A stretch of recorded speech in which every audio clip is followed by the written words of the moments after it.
नमस्कार. 11 फेब्रुवारी विज्ञानातील महिला आणि मुलींचा आंतरराष्ट्रीय दिन. विज्ञानातील महिला आणि मुलींचा आंतरराष्ट्रीय दिवस हा संयुक्त राष्ट्रांच्या महासभेने विज्ञान, तंत्रज्ञान, अभियांत्रिकी आणि गणित क्षेत्रात महिलांचा पूर्ण आणि समान प्रवेश आणि सहभाग वाढवण्यासाठी दरवर्षी साजरा केला जातो.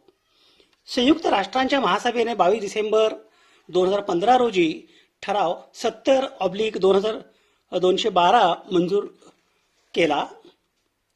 11 फेब्रुवारी हा दिवस या पाळण्याच्या वार्षिक स्मरणोत्सव म्हणून घोषित केला.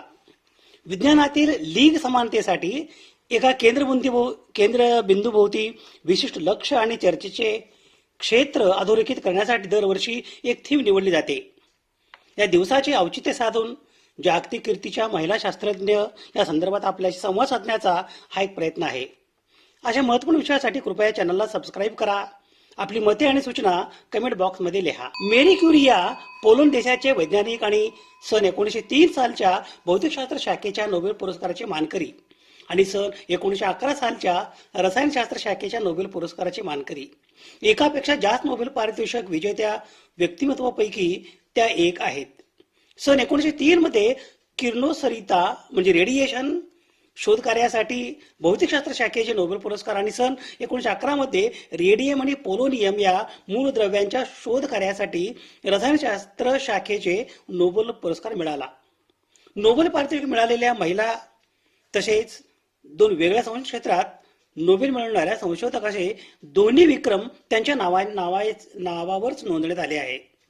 त्यांना मिळालेले पहिले नोबेल पारितोषिक मेरी व त्यांचे पती पियर क्युरी यांना संयुक्तपणे देण्यात आले. पती आणि पत्नी उभयतांना एकत्रित नोबेल पुरस्कार मिळण्याचा विक्रमही त्यांच्याकडे जातो. मारिया गोपार्ट मेयर या जर्मन अमेरिकन भौतिक विज्ञान वैज्ञानिक आणि सन 1963 सालच्या भौतिकशास्त्र शाखेच्या नोबेल पुरस्काराचे मानकरी.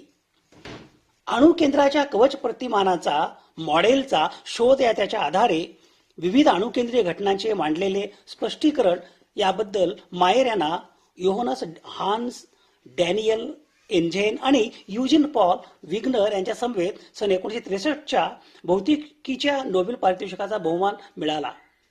संवृत्त कवचयुक्त अणुकेंद्रे इतर अणुकेंद्रापेक्षा अधिक स्थिर, अधिक विपुल असतात. त्यांच्या पहिल्या उत्तेजित अवस्था अतिशय उच्च असतात आणि संवृत्त इलेक्ट्रॉन कवचे असलेल्या अक्रिय वायूप्रमाणे त्यांचे गुणधर्म असल्याचे दिसून येते. या सर्व अणुकेंद्रातील न्यूट्रॉनची संख्या विशिष्ट असते व तितकी संख्या प्रोटॉनची असते. अणुकेंद्रातील घटकांच्या परिवलनाची दिशा अणुकेंद्रीय कक्षांच्या ऊर्जा निर्धारित करण्यात महत्वाच्या असतात. डोना स्ट्रिकलँड या प्रख्यात कॅनेडियन भौतिकशास्त्रज्ञांनी सन 2018 सालच्या भौतिकशास्त्र शाखेतील नोबेल पुरस्काराचे मानकरी. सध्या त्या कॅनडाच्या वॉटरलू विद्यापीठात प्राध्यापक आहेत. त्यांना सन 2018 मध्ये लेझर भौतिकशास्त्रातील चर्प्ड पल्स ऍप्लिकेशन्स म्हणजे CPA या तंत्राच्या विकासासाठी भौतिकशास्त्रातील नोबेल पुरस्कार मिळाला. त्यांनी जोरार्ड मुरू यांच्यासोबत अत्यंत तीव्र आणि लहान लेझर पल्स तयार करण्याचे तंत्र विकसित केले, ज्याचा वापर लेझर सर्जरी, औषध निर्माण आणि मूलभूत विज्ञानात होतो. त्यांच्या या कार्यामुळे लेझर तंत्रज्ञानात मोठी क्रांती झाली, ज्यामुळे मानवी डोळ्यांच्या शस्त्रक्रियेसारखे अचूक उपाय शक्य झाले आहेत. अँड्रिया मिया गेज या अमेरिकन खगोलशास्त्रज्ञ आणि कॅलिफोर्निया विद्यापीठ लॉस एंजेल्स येथील प्राध्यापक आणि सन 2020 सालच्या भौतिकशास्त्र शाखेतील नोबेल पुरस्काराचे मानकरी. आकाशगंगेच्या केंद्रकातील विशालकाय ब्लॅक होल म्हणजे कृष्णविवर याच्या शोधासाठी त्यांना रेनहार्ड गेंजेल आणि रॉजर पेनरॉस यांच्यासोबत संयुक्तपणे सन 2020 सालच्या भौतिकशास्त्र शाखेतील नोबेल पुरस्कार देऊन सन्मानित करण्यात आले आणि हा बहुमान मिळवणाऱ्या त्या चौथ्या महिला ठरल्या. त्यांनी आकाशगंगेच्या म्हणजे मिल्की वे केंद्रस्थानी असलेल्या सॅजिटेरियस ए या शीर्षकाच्या विशालकाय ब्लॅक होल कृष्णविवर या विषयाअंतर्गत संशोधन केले आहे. त्याची कामगिरी खगोलशास्त्राच्या क्षेत्रात विशेषतः ब्लॅक होलच्या अस्तित्वाचा पुरावा शोधण्यात मैलाचा दगड ठरला आहे. NAL हुइलियर या फ्रेंच स्वीडिश भौतिकशास्त्रज्ञ आणि सन 2023 सालच्या भौतिकशास्त्र शाखेचे नोबेल पुरस्काराचे मानकरी. पदार्थातील इलेक्ट्रॉन गतिशीलतेसाठी प्रकाशाचे ॲटोसेकंड पल्स निर्माण करणाऱ्या प्रायोगिक पद्धती या संशोधन कार्यासाठी पिएर ऑगस्टिनी आणि फेरेंक क्रॉस यांच्यासोबत एल हुइलियर यांना सन 2023 सालचे भौतिकशास्त्र शाखेतील नोबेल पुरस्कार प्रदान करण्यात आले. त्यांनी लेझरचा वापर करून अणूंच्या अंतर्गत इलेक्ट्रॉनची हालचाल मोजण्यासाठी अत्यंत लहान ॲटोसेकंड प्रकाशाचे पल्स तयार करण्याची पद्धत शोधली. या तंत्राला जगातील सर्वात वेगवान कॅमेरा असेही मानले जाते, ज्यामुळे इलेक्ट्रॉनच्या हालचालीचे थेट चित्रण करणे शक्य झाले आहे.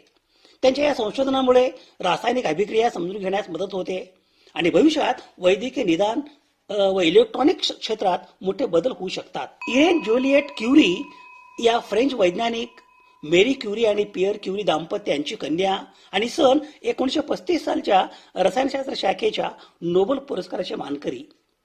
इरेन आणि त्यांचे पती फ्रेडरिक ज्युलिएट क्युरी यांनी ॲल्युमिनियमवर अल्फा किरणांचा मारा करून कृत्रिम रेडिओ ॲक्टिव्ह आयसोटोप तयार केले. या कृत्रिम किरणोत्सर्ग संशोधन कार्याव्यतिरिक्त दोघांनाही किरणोत्सर्गाच्या निर्मितीचा संयुक्तपणे रसायनशास्त्रातील नोबेल पुरस्कार मिळाला. त्यांनी कृत्रिम किरणोत्सर्गाचा निर्मितीचा शोध लावला. इरेन ज्युलिएट क्युरी यांनी केवळ किरणोत्सर्गाचं क्षेत्रच नाही तर कर्करोग उपचार संशोधनातही मोठे योगदान दिले आहे. डोरोथी हॉजकिन या ब्रिटिश रसायनशास्त्रज्ञ आणि सन 1964 सालच्या रसायनशास्त्र शाखेच्या नोबेल पुरस्काराचे मानकरी. त्यांनी क्ष किरणाच्या स्फटिक विज्ञानाच्या उपयोजनेतून पेनिसिलिन, व्हिटॅमिन B12 आणि इन्सुलिन यासारख्या जैविक रेणूंची रचना शोधून काढली. पेनिसिलिनचे रासायनिक रचना संदर्भातील शोधन कार्यासाठी त्यांना सन 1964 सालचे रसायनशास्त्र शाखेतील नोबेल पारितोषिक मिळाले. त्यांचे इन्सुलिनवरील संशोधन मधुमेहाच्या उपचारासाठी अत्यंत महत्वाचे ठरले. हाडा योनाथ या इस्रायली वैज्ञानिक आणि सन 2009 सालच्या रसायनशास्त्र शाखेच्या नोबेल पुरस्काराचे मानकरी. त्यांना रायबोसोमची रचना आणि कार्य या संदर्भातील संशोधन कार्यासाठी थॉमस ए स्टीज आणि भारतीय वंशाचे व्यंकटरामन रामकृष्णन सन 2009 सालचे रसायनशास्त्र शाखेतील नोबेल पारितोषिक मिळाले.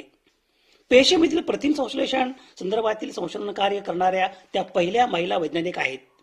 त्या वेझमन इन्स्टिट्यूट ऑफ सायन्स येथे संशोधन कार्य करतात.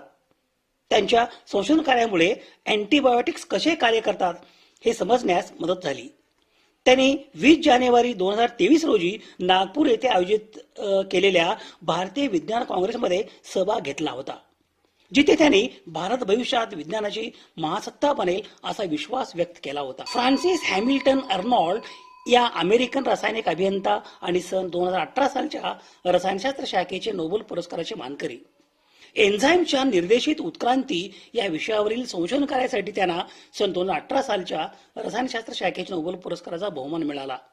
रसायनशास्त्र शाखेत नोबेल मिळवणाऱ्या त्या पहिल्या अमेरिकन महिला आहेत. त्यांनी निसर्गातील उत्क्रांतीच्या तत्वांचा वापर करून प्रयोगशाळेत नवीन एन्झाईम्स तयार करण्याची पद्धत विकसित केली. इमॅन्युएल चार्पेटियर या फ्रेंच सूक्ष्मजीवशास्त्रज्ञ, अनुवंशिकी शास्त्रज्ञ, बायोकेमिस्ट आणि सन 2020 सालच्या रसायनशास्त्र शाखेच्या नोबेल पुरस्काराचे मानकरी. त्यांना सन 2020 मध्ये जेनिफर डुडना यांच्यासोबत जिनोम एडिटिंग या जनुकीय बदल पद्धतीच्या संशोधन कार्यासाठी रसायनशास्त्र शाखेतील नोबेल पुरस्कार मिळाला. त्यांनी पॅरिसमधील पाश्चर इन्स्टिट्यूटमध्ये PhD केली. त्यांनी बर्लिनमधील Max Planck Institute for Infection बायोलॉजीमध्ये संचालक म्हणून काम केले. त्यांनी CRISPR-Cas9 तंत्रज्ञानाचा विकास केला, ज्यामुळे DNA मध्ये अचूक बदल करणे शक्य झाले आहे. नोबेल पुरस्कार व्यतिरिक्त त्यांना अनेक आंतरराष्ट्रीय पुरस्कारांनी सन्मानित करण्यात आले आहे.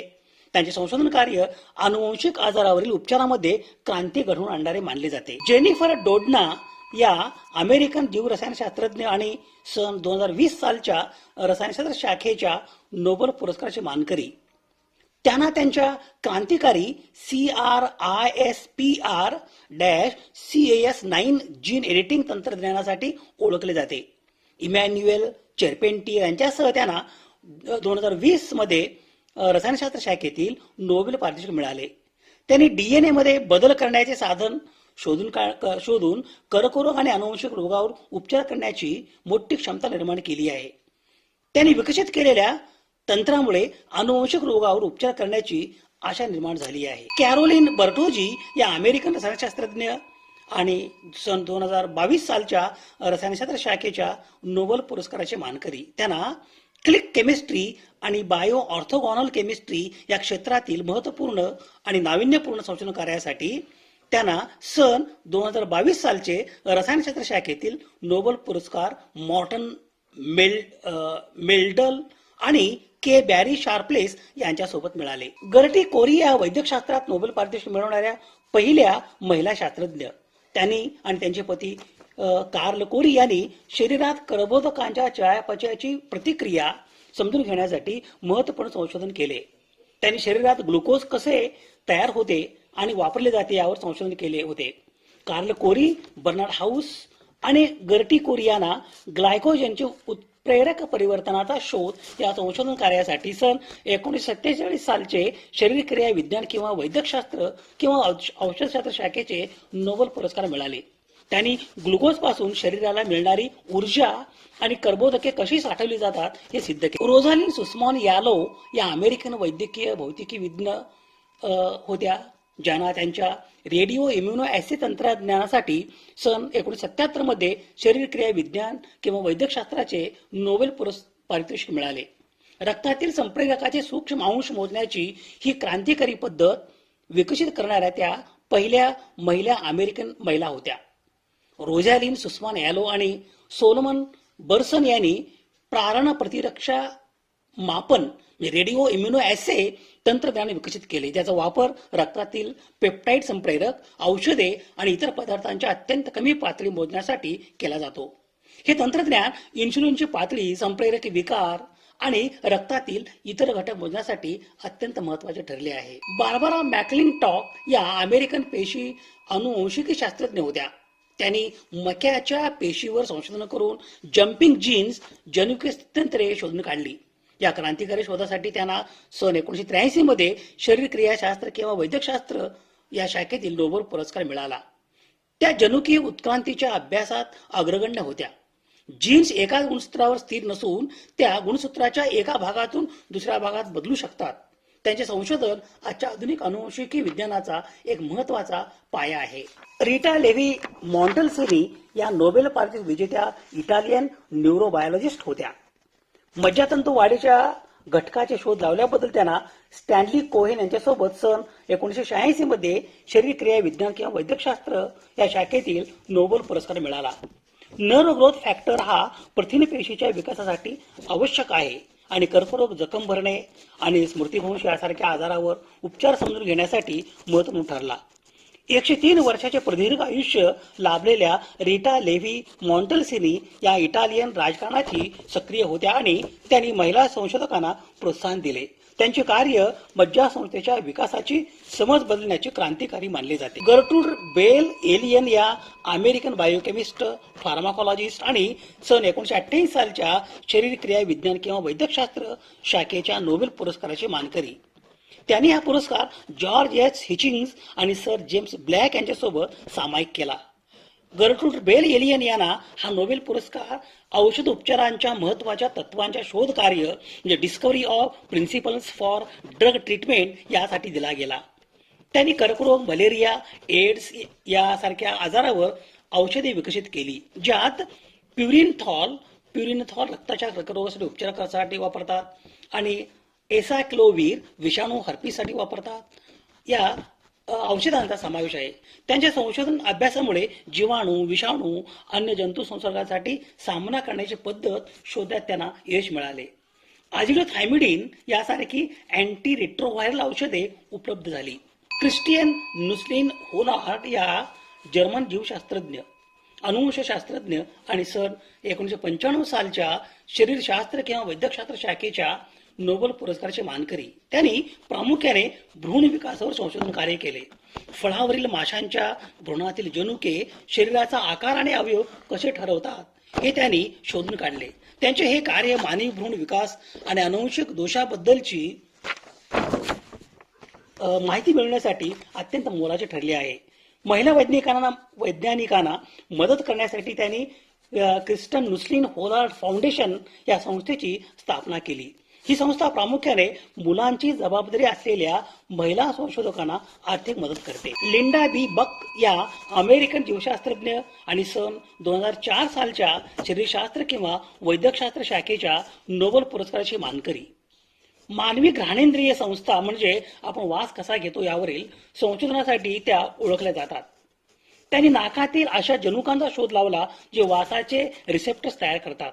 त्यामुळे मेंदूला वेगवेगळ्या वासांची ओळख पटते. त्यांना रिचर्ड ॲक्सेल यांच्यासोबत वैद्यकशास्त्रातील नोबेल पुरस्कार देऊन सन्मानित करण्यात आले. सध्या त्या सिएटलमधील फ्रेड हचिन्सन कॅन्सर सेंटर येथे कार्यरत आहेत. फ्रँकोइस बॅरे सिनोसी या फ्रेंच विषाणूशास्त्रज्ञ आणि सन 2008 सालच्या शरीरशास्त्र किंवा वैद्यकशास्त्र शाखेच्या नोबेल पुरस्काराची मानकरी. एड्स यासारख्या रोगाला कारणीभूत ठरणाऱ्या ह्युमन इम्युनोडेफिशियन्सी व्हायरस याचा शोध लावल्याबद्दल त्यांना सन 2008 सालचे शरीरशास्त्र किंवा वैद्यकशास्त्र शाखेतील नोबेल पारितोषिक मिळाले. सन 1983 मध्ये त्यांनी त्यांचे मार्गदर्शक ल्यूक मॉन्टाग्रेर यांच्यासोबत रेट्रोव्हायरसवर संशोधन करताना HIV विषाणूची ओळख पटली. त्यांनी पॅरिसमधील पाश्चर इन्स्टिट्यूट येथे प्रदीर्घ काळ संशोधन केले आणि तिथे त्या प्राध्यापक म्हणून कार्यरत राहिल्या. त्यांनी इंटरनॅशनल एड्स सोसायटीच्या अध्यक्ष म्हणून काम पाहिले. एड्स विरुद्धच्या लढ्यात त्या जनजागृतीसाठी मोठे योगदान दिले आहे. एलिझाबेथ ब्लॅकबर्न या ऑस्ट्रेलियन अमेरिकन आण्विक जीवशास्त्रज्ञ आणि सन 2009 सालच्या शरीरशास्त्र किंवा वैद्यकशास्त्र शाखेच्या कॅरोल ग्रीडर आणि जॅक शोस्टॅक यांच्यासह संयुक्तपणे नोबेल पुरस्काराची मानकरी. त्यांना टिलोमियर्स आणि टिलोमरेज एन्झाईमवरील त्यांच्या संशोधनासाठी ओळखले जाते. त्यांनी टिलोमियर्स गुणसूत्राच्या टोकाचे संशोधन करणारे DNA घटक आणि टिलोमियर्स तयार करणारे एन्झाईम यांचा शोध लावला. टिलोमियर्स घटक आणि टिलोमियर्स तयार करणारे एन्झाईम हे पेशींचे विभाजन आणि वृद्धत्वाची म्हणजे एजिंग प्रक्रिया समजून घेण्यासाठी अत्यंत महत्त्वाचा आहे. त्यांच्या संशोधन कार्यामुळे वृद्धत्व म्हणजे एजिंग आणि कर्करोग यासारख्या आजारांची समज वाढली आहे. त्यांनी दाखवून दिले की टिलोमरेज एन्झाईमचा वापर करून पेशीचे आयुष्य वाढवता येऊ शकते, ज्यामुळे कॅन्सरवरील उपचारांच्या नवीन दिशा मिळाल्या. कॅरोल विडनी ग्रेडर या अमेरिकन आण्विक जीवशास्त्रज्ञांनी सन 2009 सालच्या शरीरशास्त्र किंवा वैद्यकशास्त्र शाखेच्या एलिझाबेथ ब्लॅकबर्न आणि जॅक शोस्टॅक यांच्यासह संयुक्तपणे नोबेल पुरस्काराची मानकरी. त्यांनी एलिझाबेथ ब्लॅकबर्न आणि जॅक स्टोस्टाक यांच्यासह टिलोमियर्स आणि टिलोमरेज एन्झाईमच्या संरक्षणात्मक कार्याचा शोध लावला. त्या सध्या कॅलिफोर्निया विद्यापीठात सांताक्रूज येथे प्रतिष्ठित प्राध्यापक म्हणून कार्यरत आहेत. मे ब्रिट मोझर हे नॉर्वे देशाचे Norwegian university of science and technology या शिक्षण संस्थेत न्यूरोसायंटिस्ट या पदावर कार्यरत असणारे शास्त्रज्ञ आणि सन 2014 सालच्या शरीरक्रियाशास्त्र किंवा औषधशास्त्र किंवा वैद्यकशास्त्र शाखेचा नोबेल पुरस्कार विजेते महिला शास्त्रज्ञ. एन्टॉर्थिनल कॉर्टेक्स मधील ग्रीड पेशी आणि तसेच अनेक अतिरिक्त अवकाश भूमिकेतील प्रातिनिधिक स्वरूपातील त्याच परिपथ म्हणजे सर्किट यामधील मेंदूतील स्थान निश्चिती पोझिशनिंग प्रणालीतील पेशी प्रकार या शीर्षकांतर्गत केलेल्या संशोधन कार्यासाठी सन 2014 सालचा शरीरक्रियाशास्त्र किंवा औषधशास्त्र किंवा वैद्यकशास्त्र शाखेचा नोबेल पुरस्कार मे ब्रिट मोझर आणि एडवर्ड मोझर यांना देऊन गौरवण्यात आले. ग्रीड पेशी म्हणजे ग्रीड सेल्स या एन्टॉर्थिनल कॉर्टेक्स मधील न्यूरॉन तंत्रिका मज्जापेशी यांचा एक प्रकार आहे जो नियमित अंतराने तेजस्विता प्रदर्शित करतो. जेव्हा एखादा प्राणी एखाद्या मोकळ्या भागात संचलन म्हणजे नॅव्हिगेट करतो त्या दरम्यान ग्रीड पेशी त्यांचे कार्य म्हणजे स्थान, अंतर आणि दिशा याविषयी माहिती संग्रहित करणे. ही सर्व माहिती एकत्रित केल्यामुळे प्राण्याला अंतराळातील एक स्थान समजू शकते. उंदीर, वटवाघूळ, माकडे आणि मानवासह अनेक प्राण्यांमध्ये ग्रीड पेशी आढळल्या आहेत.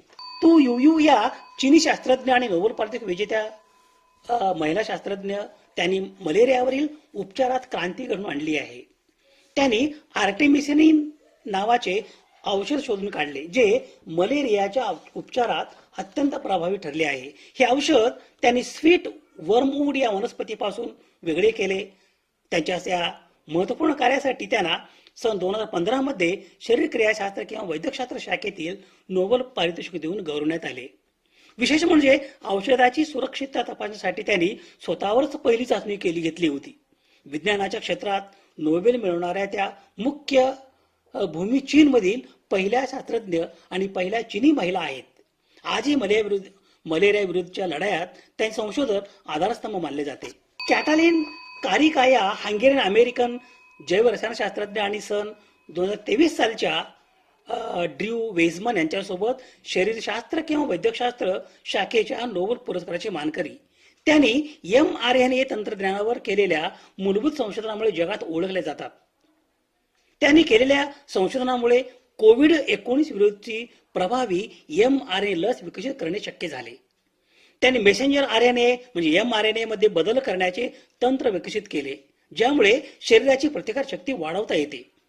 त्यांच्या या संशोधनाचा उपयोग करून फायझर बायोटेक्निक आणि मॉडेर्ना या कंपन्यांनी कोविड लस तयार केली. आंतरराष्ट्रीय विज्ञान, तंत्रज्ञान, अभियांत्रिकी आणि गणित या क्षेत्रात महिला आणि मुलींचा सहभाग व योगदान वाढवण्यासाठी संयुक्त राष्ट्रांच्या महासभेने सन 2015 मध्ये आंतरराष्ट्रीय महिला आणि मुली विज्ञान दिन या दिवसाची घोषणा केली आणि सन 2016 पासून हा दिवस साजरा केला जाऊ लागला. 11 फेब्रुवारी हा दिवस आंतरराष्ट्रीय महिला आणि मुली विज्ञान दिन या शीर्षकांतर्गत साजरा केला जातो. हा दिवस महिला शास्त्रज्ञांच्या कामाचा सन्मान करतो आणि संशोधन क्षेत्रात समान संधी मिळवून देण्यासाठी प्रोत्साहित करतो. विज्ञानापासून ते शांततेपर्यंत विविध क्षेत्रात महिलांनी ही सर्वोच्च कामगिरी केली आहे. सुरुवातीच्या काळापासून विज्ञानात महिलांची उपस्थिती दिसून येते, जिथे त्यांनी महत्त्वपूर्ण योगदान दिले आहे. विज्ञान शाखेत कार्य करणाऱ्या सर्व महिलांना हार्दिक शुभेच्छा. शोध संदर्भासाठी ही यादी आहे. अशा महत्त्वपूर्ण विषयासाठी कृपया चॅनलला सबस्क्राईब करा. आपली मते आणि सूचना कमेंट बॉक्समध्ये लिहा. विज्ञान निष्ठा ही जीवन निष्ठा. धन्यवाद.